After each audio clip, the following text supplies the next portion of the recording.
Hello, everyone, and welcome. I'm Julie Lytle, the Executive Director of Province 1, and I'll be doing a little bit of introductions at the beginning and helping to moderate questions at the end.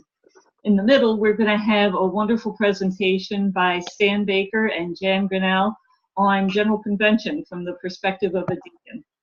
This is all part of the Deacons Talking on the Road to Emmaus series. It's a program that's designed to help deacons share what they're doing with each other and hopefully inspire ministries and offer support so that we can continue to do the work that you're doing in a wider way.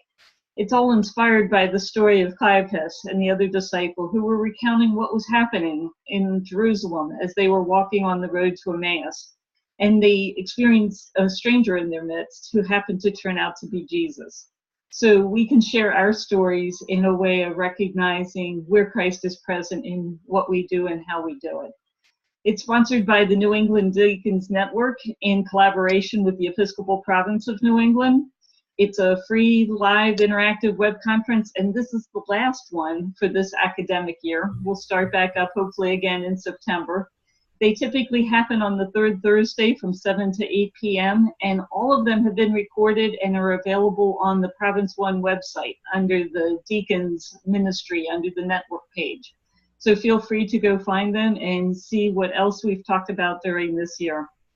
As I said, this month's presentation is by Stannard Baker and Janice Grinnell, and I'd invite them to introduce themselves while I turn myself off the video. Thank you. Hi, I'm Stan Baker. I am Cathedral Deacon at the Cathedral Church of St. Paul in Burlington, Vermont. And I'm a third-time clergy deputy to the General Convention. I was once, before I was ordained, a lay alternate. And I think General Convention is an amazing thing. I think the presence of deacons added is very important, but we'll talk more about that later. I'm also a psychotherapist. I just saw my last client up to 6 o'clock tonight. So here I am, ready to go for this. Hi, everybody. I'm Jan Grinnell. I am Archdeacon of the Diocese of Rhode Island. I am a second-time deputy to General Convention, and I am currently chaplain to the University of Rhode Island from St. Augustine's Church, which happens to be on the campus of URI. And I own my own consulting business. So that's what I do with my secular work. And I'm excited to be here with you tonight, and I'm excited to be able to go back to General Convention. So Stan, are we ready to go? Yes, what I was thinking, Jan has a wonderful slideshow that I've added to PowerPoint. I thought first I'd just put up on the screen the schedule of General Convention just to give you a sense of the days and the many things happening, and then we'll go into the slideshow. Does that sound okay, Jan? Sure. So here is, let's see, share screen. Let's see if this works. Did that work? Do people see it? We do. That is the schedule for the time we're there, from the 2nd of July for some people all the way through Friday or Saturday morning, the 14th. It's a very busy time. You can see the pink for legislative sessions, the blue for legislative committees and hearings, the worship times that you see in this time in the evening or the afternoon mostly. But there's an awful lot happening, both for deputies and for other people attending, and a lot of places where people can make their wishes and thoughts known by attending legislative committees, signing up to present or to be a witness for the committee. It's a very full, very tiring, very exciting, and very important time. And it's very important that we have the input of deacons at the General Convention. So I'm going to go off of this now so Jan can bring up the slideshow. Thanks, Stan.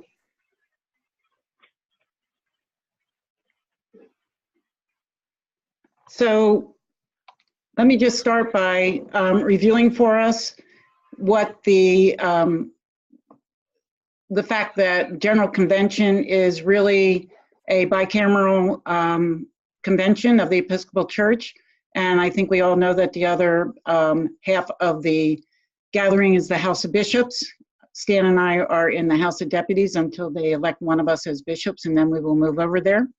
But Can you see my screen? Can everybody see my screen? I'm not seeing it yet. Okay, hang on. I apologize. I forgot to do the share screen. Okay, here we go. Very great. Oh, this is so cool. So,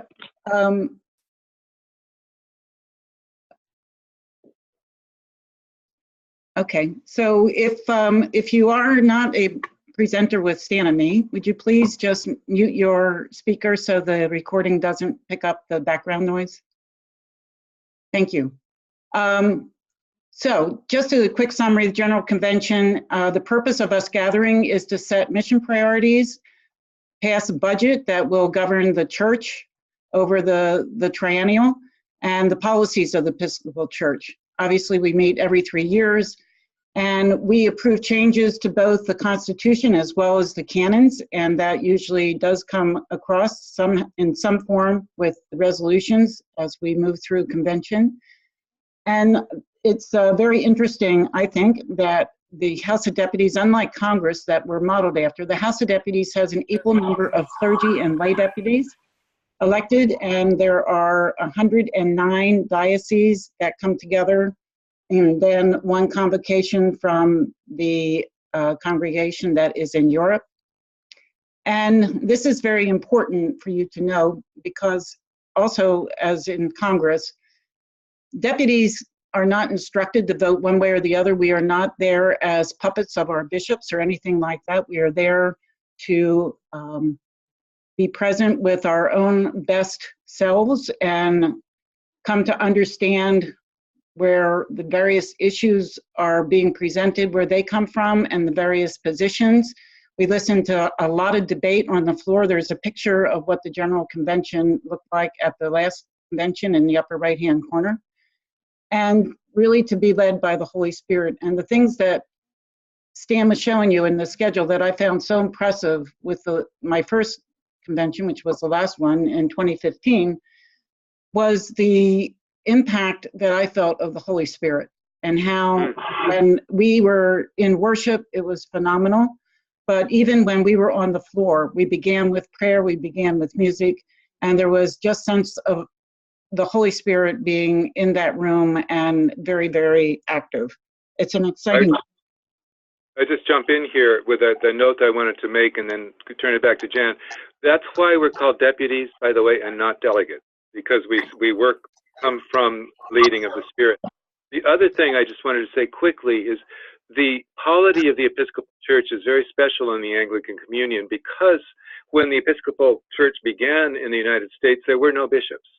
So the House of Deputies is the oldest house by quite a bit because there were not bishops being consecrated in the United States.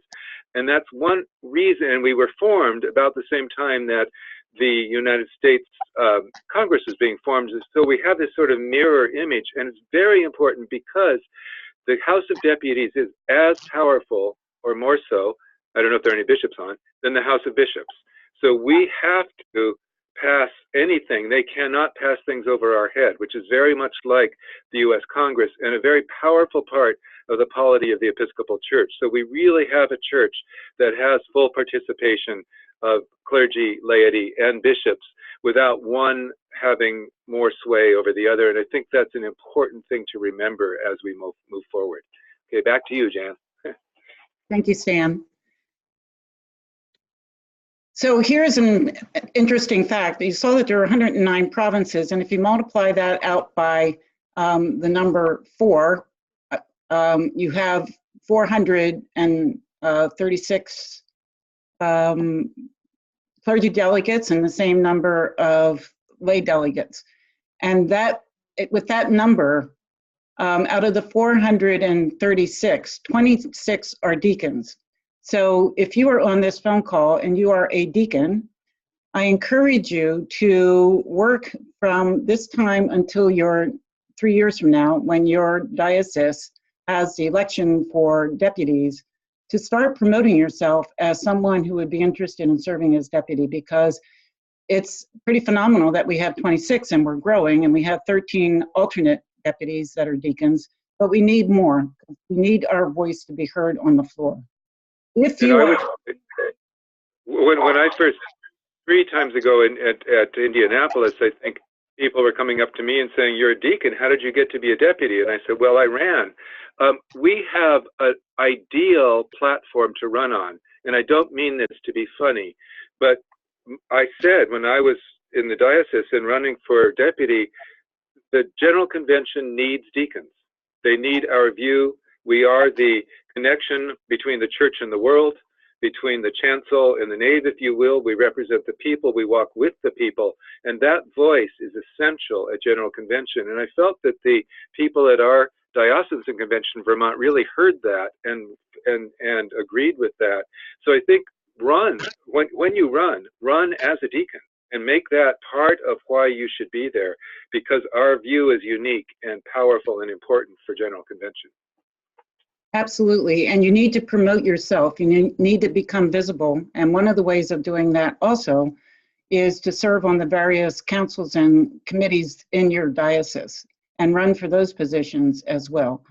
So there is a presence with our Association of Episcopal Deacons. We always have a vendor table promoting the diaconate, and we need volunteers to work at that table.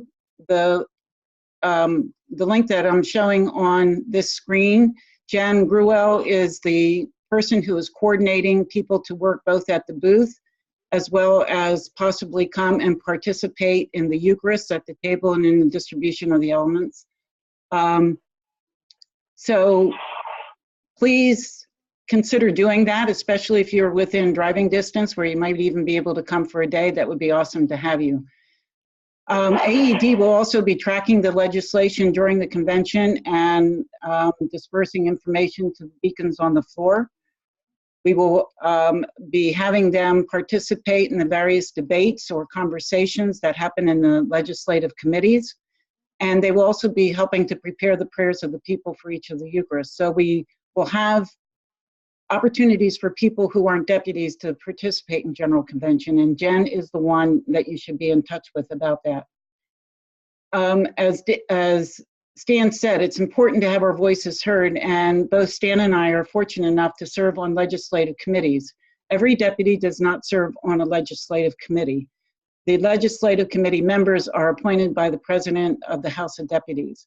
I'm going to be serving on the Racial Justice and Reconciliation Legislative Committee, and Stan will be on the committee to receive the report of Resolution A169, which was the same gender marriage liturgy. Actually, the A169 is the resolution about the prayer book and changing the prayer book, but our same gender marriage liturgy got put in that committee. So we're also looking at the 2 ways to change the prayer book. Okay. Or deal with the book. Thanks. Here's a list of the various people who are deputies, and you'll see Mary Lee Wiley from Maine. She's on this call right now. So those are the ones that are participating. These are the names of the people who are the deputies, alternate deputies. So we have a good representation, but again, we need more people. So I wanted to just tell you very quickly what the Rhode Island delegation has been focusing on. We've been meeting once a month for about the last 8 or 9 months. Laura McFall is on the call as well. She is a lay deputy from Rhode Island. So if I say anything inappropriate, Laura, just shoot me a chat message. Can I interrupt for just a second? I am also an alternate deputy, and my name was not on that list. Okay, that list came from the President of the House of Deputies, Chris, so you need to check with them about that. I'm glad you are. That's great. Was that Keith or Charles or Chris? It was Chris. Hi, Chris.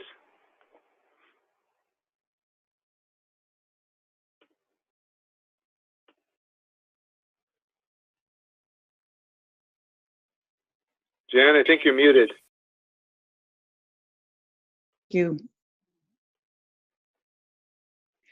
Thank you, Julie. Sorry, folks. So our bishop said that historically, prior to General Convention, there's usually one major topic that is going to dominate General Convention. And an example of that would be in the last General Convention, certainly the same-gender marriage issue was a very dominant, one of the dominant themes at that convention. But this year, there really isn't anything that is jumping out and grabbing people's attention as the one big ticket item. And I think that that is actually quite good because our focus will be on many different issues instead of just being consumed by one particular issue. So the 5 topics that we have been looking at, talking about, thinking that there is going to be significant discussion about is sexual harassment, and that's really in response to the Pound Me Too. And I have a brief slide for each of these topics. So I'm just going to introduce them and then give a little bit more detail.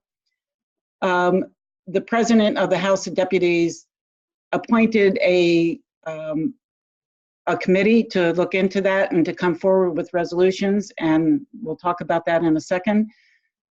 There's been great discussion, and this was ordered from dictated by a resolution from the last General Convention to review the fact that the President of the House of Deputies does not receive a salary, and that really suggests inequity between the House of Bishops and the House of Deputies, between the presiding bishop and the president. So there's been conversation about that.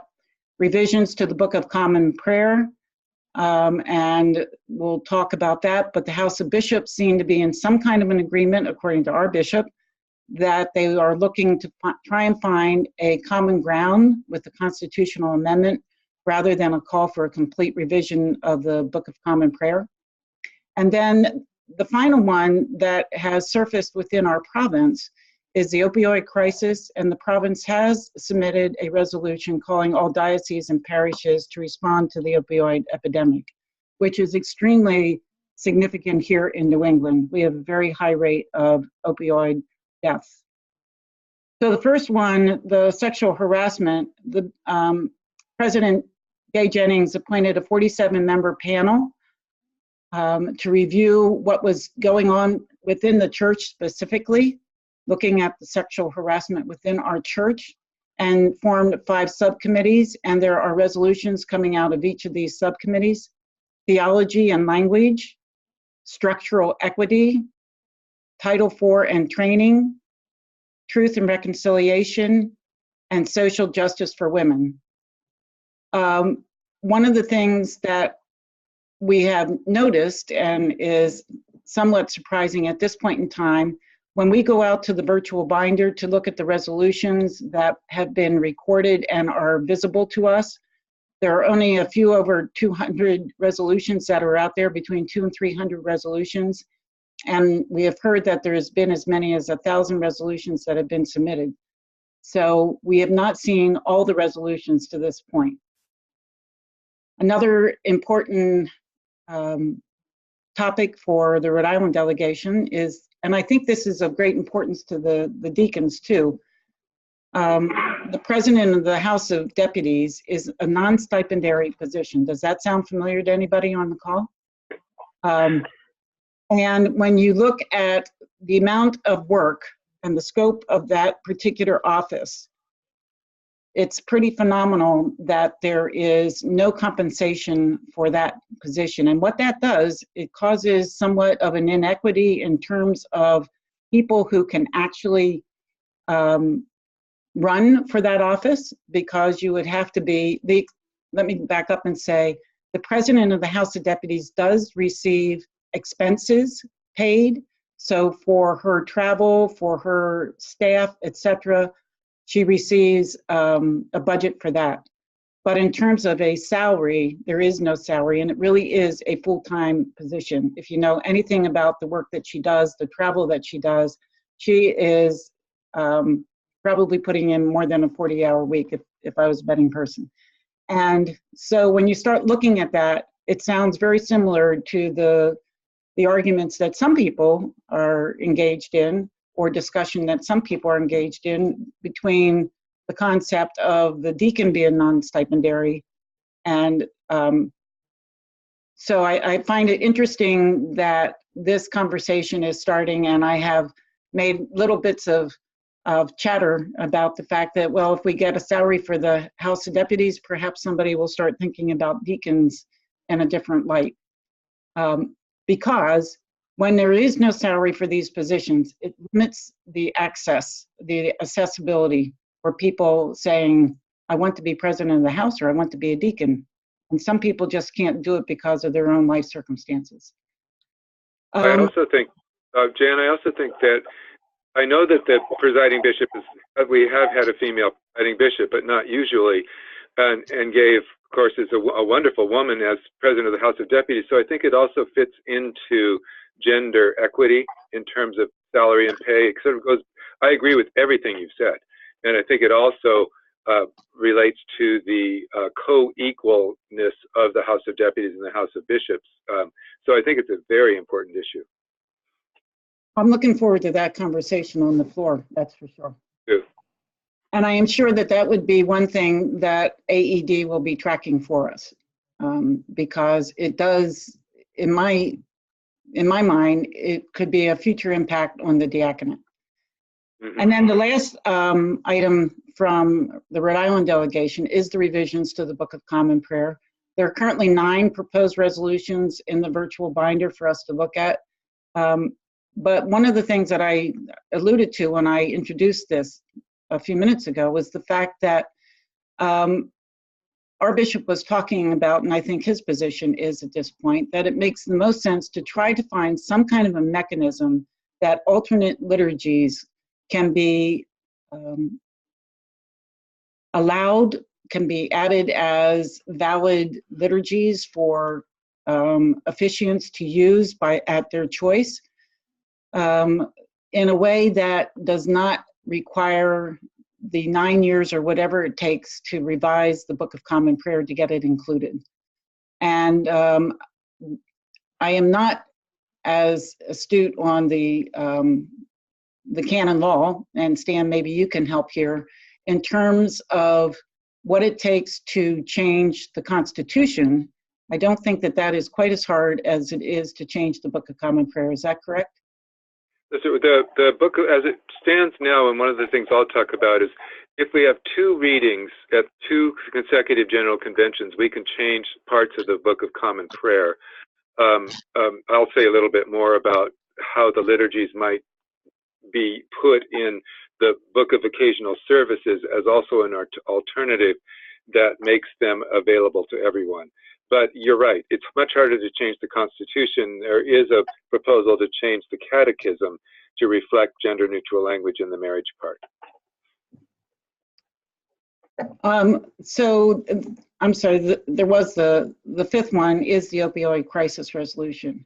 And this is really something that, it's not a resolution that Province 1 is proposing to fix the problem, but rather to engage the church, because it really is incumbent upon us to respond to this type of a situation.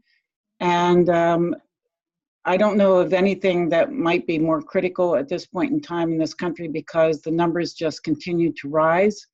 I've been involved with conversations on the college campus about the opioids, trying to educate students in terms of the dangers of just even using something for one time can result in death. People are walking around, and I carry Narcan with me now in my backpack. And so it's time for the church to step up. And so we did propose a resolution. This is it. I will have Julie send out a link with her notes that come out about this evening's presentation that will include this, and you can look through it. But it's calling on the diocese and the parishes to get involved.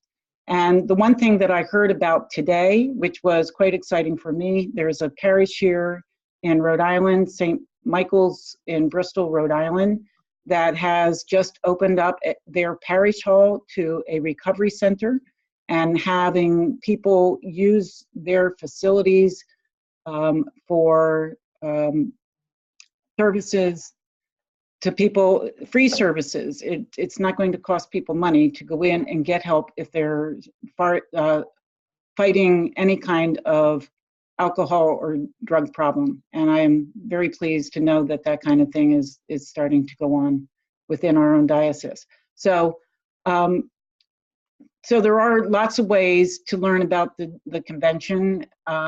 Julie has put together a wonderful array of resources and links that we will show you at the end on the province1.org website.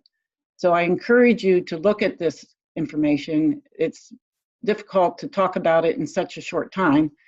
And the other thing that we're hoping to do is, following convention, is to come back and use this platform to bring back to you the resolutions that definitely impact the diaconate and resolutions that we should be involved in that pass at General Convention. Jan, So, you know, this is a slide. So this is a slide that I put up. Just, you'll see resolutions with A, B, and C designations before the number, and this just tells you what that means. So in the triennium, I've been on a committee, and Jan has been on a committee. We come up with resolutions, and those are the A resolutions, the interim bodies, they call them. Then B resolutions are submitted by bishops, and C are submitted by provinces or dioceses, and the D's are, any deputy can submit a resolution. So Jan, I'm assuming the opioid one is a C resolution, is that correct? yes, Do you know its number? not yet. It hasn't been assigned one yet. Okay, great, thanks. So if Yep. you go forward to the next screen, I wanted you to especially see this particular page, which is part of the General Convention and House of Deputies page. It's got everything you want to know about General Convention, and anybody can look at it. What I'm just putting, can you see my cursor where it says 2018 resolutions? There is where you will find all of the resolutions that you would want to find. And when you press 2018 resolutions, then go to the next screen, please. The next screen. What you'll see then is you can choose resolutions by committee, by proposer, or by topic, or you can search by number. I've already used this extensively because when you press by committee, you can't do it on here, it's not live. You'll see all of the committees, and you can see all of the resolutions those committees have, or you can go by topic, the things like ministry, international affairs, that sort of thing. And that's a very good way to find the resolutions that you are interested in, or say as deacons, to see what might be most interesting to deacons. So let's go to the next page, next screen. The marriage liturgies are A085 and A086, and they've come from the Task Force on the Study of Marriage, which really should have been called the Triennial Task Force on the Study of Relationship, because we were charged to look at many kinds of relationships, including non-marriage relationships for folks who are committed, relationships for elders, say, who meet and they're both on Social Security and can't get married because it will affect their income. And we looked at many, many kinds of relationships, including singleness, including the relationships of people in monasteries, just everything you could think of, and always applied the criterion of fidelity, monogamy, so forth and so on to those relationships. It was a very powerful time. We got a lot of stories from people about the relationships that they had as well. So the A085 is in the committee to receive the report of Resolution A169, and that is, Resolution A169 says, receives and considers the report of the Standing Commission on Liturgy and Music on Resolution A169, adopted by the General Convention, which receives and proposes resolutions on revision of the Book of Common Prayer. And so most of our resolutions are Book of Common Prayer resolutions, but one of them is the marriage liturgy, and the other resolution from our task force went into this Standing Commission, the Liturgy and Music Committee, because it is making proposals for the Book of Occasional Services. So what A085 does is creates equal liturgies for trial use, and Jan was alluding to this opinion of her bishop, which I agree with, that if we formalize trial use, that means that the liturgies can be used anywhere in the Episcopal Church. And if they are used for 2 consecutive general conventions, they can become then a formal part of the prayer book. It also, as I said, amends the catechism part on marriage to include gender-neutral language. And as I said, starts the process toward final inclusion in the BCP. It also addresses dioceses in which mid-gender marriage, same-gender marriage is not available. In the last General Convention in Salt Lake City, we made it available to everyone, but we did leave some discretion for bishops who were opposed to it. But we said they needed to find a way that couples, same-gender couples in their diocese who wanted to be married could be married somewhere in the church. There's been actually tremendous success throughout the church. However, there are 3 dioceses where the bishop has said absolutely not here, and has also said to they're all men priests, you can't go anywhere else to do it. So couples need to leave their diocese, go to another diocese to get married and then come back. And they can't have their priest do it as well. And we felt, many of us on the task force have felt that's still not at all equal and unfair. There are about 8 dioceses where there's some prescriptions on same-gender marriage, but those 3 have made it very hard. And this work, the work in A085 will hopefully address that and make it easier for people to be married in their own diocese. One important point here is that Province 9, most of which are people who are not part of the United States, most of those people do not have legal same-sex marriage. So we're certainly not expecting those dioceses to go beyond the legality of their countries. And there is, not everyone in Province 9 is against same-sex marriage, but more of those dioceses are than are not.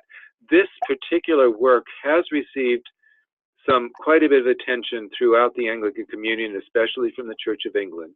One of their staff wrote a very negative piece about it, but then I think a letter signed by 85 or more bishops, clergy, and lay people from the Church of England came out saying, this person does not speak for the Church of England.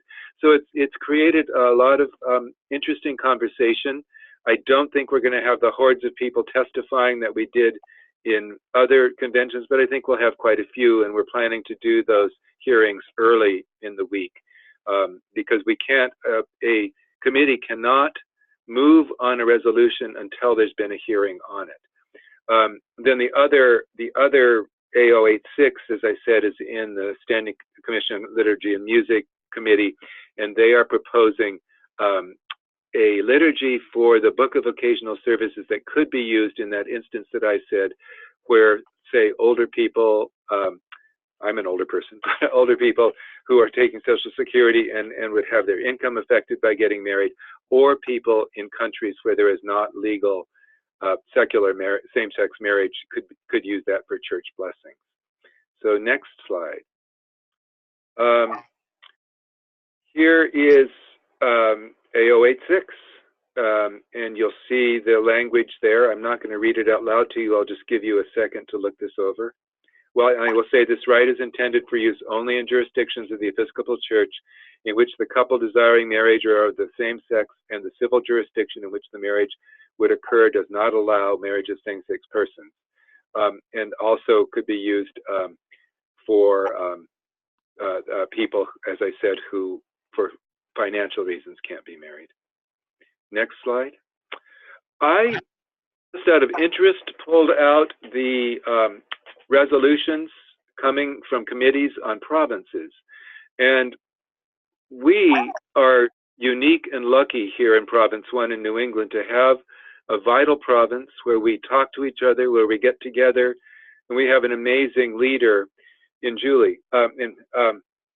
So I don't know if these are, I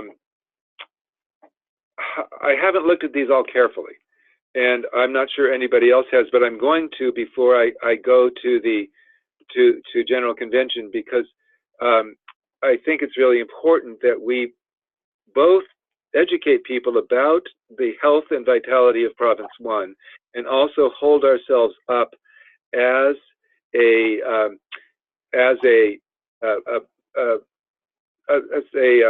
model that people can follow in terms of a healthy province that really does good work and offers a lot of support to people within the province, to clergy and laity. And I don't know if anybody knows anything about these. I think the provincial life vitality one, I did take a look at that, is important. The provincial geographic boundaries is important. And the prophetic voices of provinces. There is some movement to change provinces and make them less, not have them serve the same role politically that they do now. So I think it's important that we hold on to really speak to the importance of provinces. Stan, if I could add just a quick plug. Also Please. On the Province 1 website, if you go to the General Convention section, there's links to the recordings of programs that have been put on by the Provincial Leadership Conference, by the provincial coordinators, including myself. And the one that was this past week, on May 10th, was about the structure of the church. And it included people from the Task Force on Provinces talking about why the resolution was presented, what the task force found in terms of what would be the impact of eliminating provinces, and to look forward to what does that mean. There really there are three areas in which there are big questions. Some of it is about the polity of our church and how we do governance. Some of it is about the geography of our church and how we're fortunate in Province 1 where we can gather, but Province 8 is the whole West Coast. Province 2 includes Europe. Province 9 is south of us.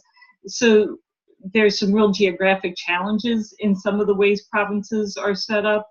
And then the other is in resourcing. And that's particularly where people like myself who are coordinators would fall and how the resources are shared. At this point in time, there is no money coming from General Convention to support provinces. So there is no financial impact on the budget that's being proposed this year.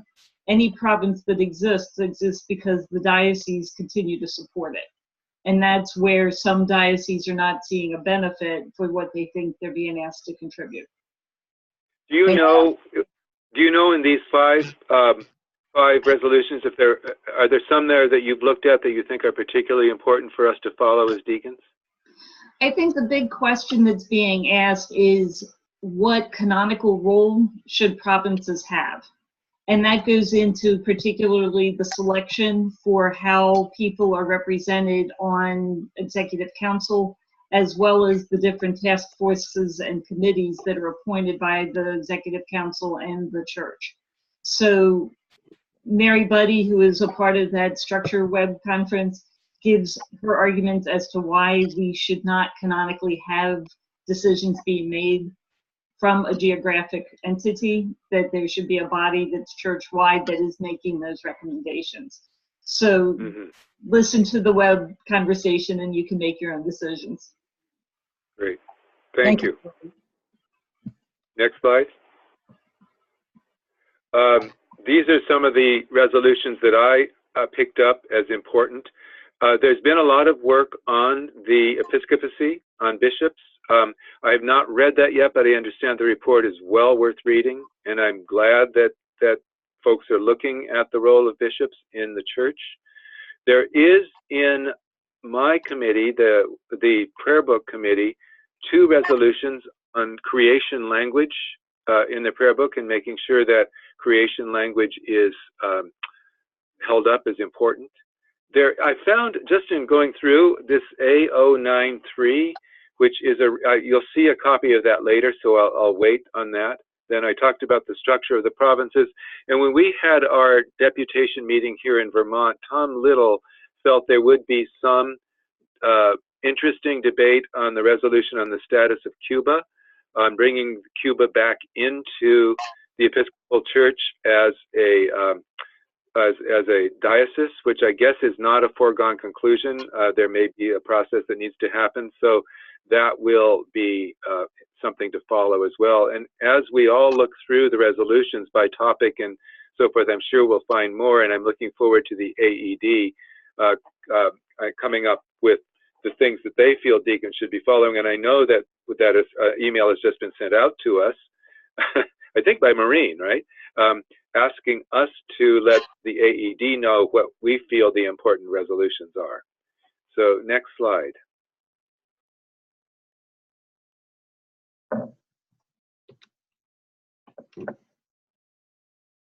Okay. Coming up. Sorry. Sorry, Stan. Hang on. Oh, here we go. No. No, hang on. Hang on. I had internet issues. Oh, that's fine. Okay, and then the next one. So this is that interesting, whoops, deacons who subsequently seek ordination to the priesthood.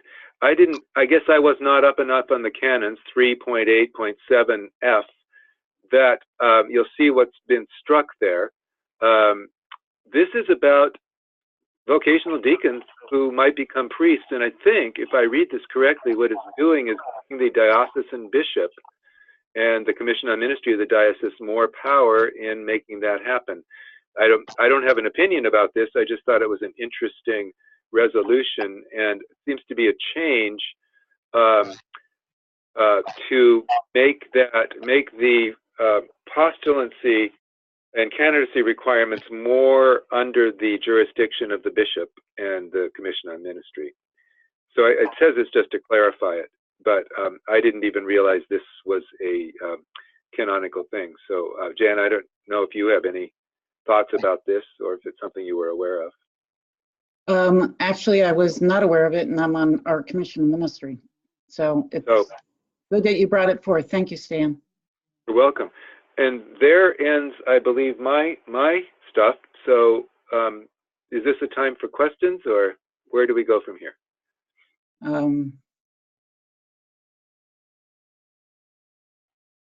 Julie? I'm coming back. I think this is the time for questions. Right. So, you said that there were questions or comments that were submitted earlier. That's right. I shared them with you. There were some particular questions in terms of how to get involved, which I think you've covered, and the resolutions that are there. How about we open it up to the floor? Do we have anyone who has questions that you'd like to ask from Stan and Jan? Or comment? Yeah, before we do that, Julie, I would like to invite Maureen Hagan, who is president of the Association for Episcopal Deacons, to unmute. And Maureen, would you talk a little bit about the invitation for people to join you and how it is that AED tracks things at convention and all that AED is involved with? And what you're wanting from us in terms of sending you resolutions of importance. Right. Okay. So first of all, thank you for having this forum. It's amazing. And I'm definitely going to want to have other people look at it. I think it's, our first year in 2012, we sponsored a resolution, and then last General Convention, we supported 5 resolutions, and we strongly, and others that we were definitely gave attention to. So what we're doing right now is we are forming up the resolutions that we think most affect deacons and what deacons think are important in the world. So how do we come up with that? Well, we asked deacons, and what do you think is important? So if anyone here is a deputy or knows the legislation and has checked things out and would like us to really consider a specific resolution, if you could please send it to me, that would be great. Or we also are having open forums. So I just sent out an email today to a lot of deputies, but I noticed a lot aren't on this list. So I'm so sorry that I didn't get you on the list. And we will be discussing which ones should receive the attention of AED, official sponsorship, but we will support any deacon who is trying to get something through General Convention. It doesn't require everyone to support it. And also ones that we are favorably inclined to. Our booth is going to be an area where you can get more information about resolutions, and we are going to have times, hopefully like last time, where we brought deacons together to discuss strategy about what they thought needed to be supported. But we look to the deputies to be the ones who know what to do. And we also try to make sure that we testify when it's important. So I would just like to add those things. Thank you. Maureen, would you do me a favor and type in the chat group your email address so people can connect with you if they are interested in participating in this? I also wanted to just compliment Maureen. Back in Indianapolis, it felt like we deacons were just beginning to realize that we could have a real voice in General Convention in a very relatively short amount of time. As Maureen said, going from the one deacon's resolution in Indianapolis that got kind of got conflated with a bunch of other things, and I was on that committee. We had to sort of pull it back out and try to save it in a way.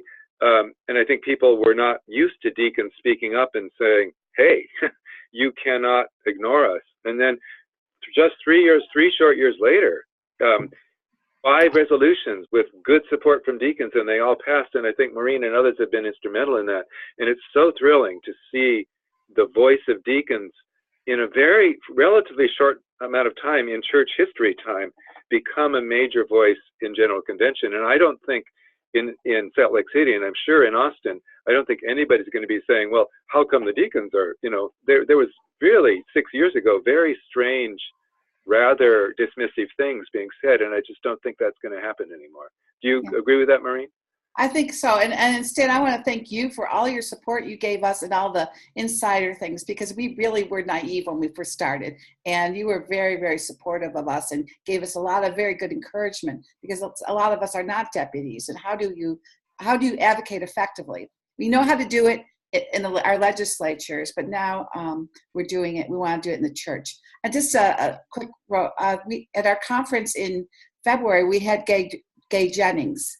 And we specifically asked her because we want to know how to be more effective in the church. And Gay has been a very strong supporter of the diaconate. She got a lot of us on interim bodies for the first time. And she also, Stan's been on an interim body, but few other deacons have been. And she's, like when she came here for the Me Too things, she said, I want a deacon on each one of those things. So we've been very blessed to have her support us. That's great. And I just wanted to say, Maureen, that I feel like you may have learned stuff from me 2 times ago, but now I'm learning from you and from the AED, because it's become so wonderfully engaged, and I think we're all learning. So thank you for that. I was just going to pull up, let's see if I can do this. I'm going to do a share screen just to show your email, so people can take a quick look at that. I think I had it here. We do have it in the chat box. There it is. So this is the email that Maureen sent to us. If you want to just take a quick look at it. I apologize. We're starting a little later this year. I've been a little swamped, and so, but we'll just be more efficient. But you'll see that she's asking for 5 to 10 issues for advocacy, and also for looking at the resolutions and sending them in.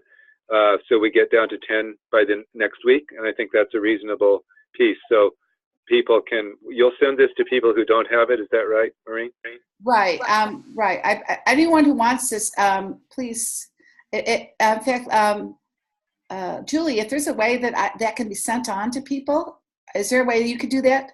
Everyone what I've offered is I'll send the link to the recording as well as your announcement to everyone on my mailing list that are deacons. Thank you so much. Appreciate it. This is Mary Lee saying thank you, because I have not gotten this, and I am a deputy again this year. So I would love to have this. And I'm sorry, Mary Lee, I know you, and I am sorry. I went through very quickly. I tried to get as many as I could recall. But like I said, it's been busy. And the word's getting out, so that's the main thing. Yes. So I have a question. We have deacons that are on the phone from Idaho and East Tennessee and other places. I'm curious as to what's going on in their diocese and what they are hearing, or are you involved at all, or And what you think are important things for deacons to be paying attention to. and Bonnie from Connecticut, or I don't know if Chris is still with us from East Tennessee. He's an alternate, and Marge from Milwaukee. Anybody want to jump in? Y'all are more than welcome to turn your cameras on and your audio if you'd like to join the conversation, or if you don't want to be seen and heard, you can type it into the chat box and we'll repeat it for everyone to be able to talk about.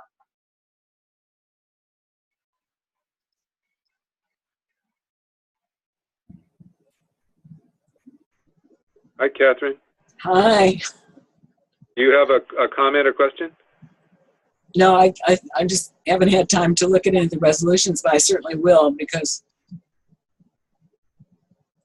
there are bound to be even more that we haven't talked about that are important to deacons, or the work that deacons do, let's put it that way. Catherine, for those of you who don't know, is the Archdeacon of the Diocese of Vermont and taught me everything I know. No, not true. Well, I don't know that I can say anything about General Convention and the resolutions that we think are the ones that we really need to focus on. And I'm not a deputy, and our deputies are meeting again, I think, in June 7th, and they're getting opinions from throughout the Episcopal Church in Connecticut on focus. But one of the things that the Deacon Council has met and has decided to do is we are going to be focusing at our own convention this October, and we're going to be bringing forward, we would like to think, seven things that we feel the church needs to focus on, and using our prophetic voices and bringing conversation in and bridging the needs of the world and the concerns of the world out back to the church. And we're going to entertain it. Our convention this year is going to be a little bit different in that they are submitting questions as opposed to resolutions. And the resolutions are going to come out of the conversations from the question. If you can follow that. Yes. Yes. So it's very exciting. We were talking at council last week, and we are focusing on human trafficking and homelessness in the shelters, and there was conversation around the opioid crisis, and we have not at this point gone out to all of the deacons with this to get their input. This was just a few of us at the council that came up with those 3 priorities that we want the opinions of other deacons on, and are willing to listen and hear what's happening in their neighborhoods and what we need to be focusing on in Connecticut. Thank you, Bonnie. I did think of one thing, Catherine. I want to say almost a year ago, somebody, one of the deacons in our diocese asked if there was going to be a resolution for Ermine Plater to be in Holy Men and Holy Women or something. And so I wrote to Lori, I think that's right, and she said that she would send it on to someone else, and I just didn't know whatever happened to it. It's not one of the resolutions right now. The post is the one for Dorothy Day, which is cool. So I will ask about that, because that would be a wonderful person to honor. Yes. Thank you.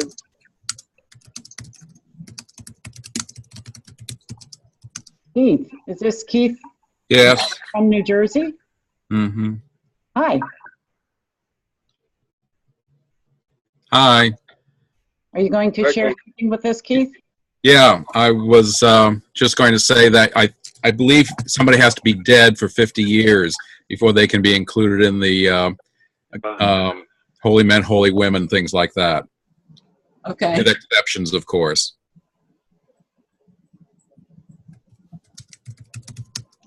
Well, that's certainly helpful to know.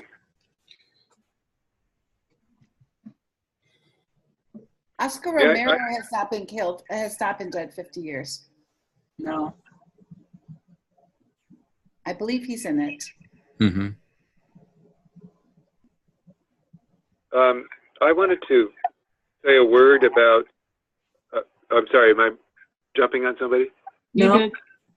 I wanted to say a word about servant leadership, because it's something we talk a lot about as deacons. And I think we're very, very good at being servants, and we should be, and we should model servanthood.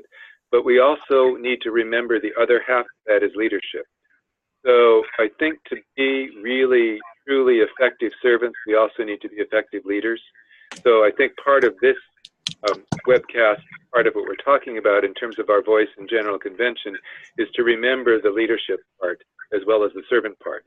And I think if the two go together, we become even more effective as deacons and servant leaders in the church.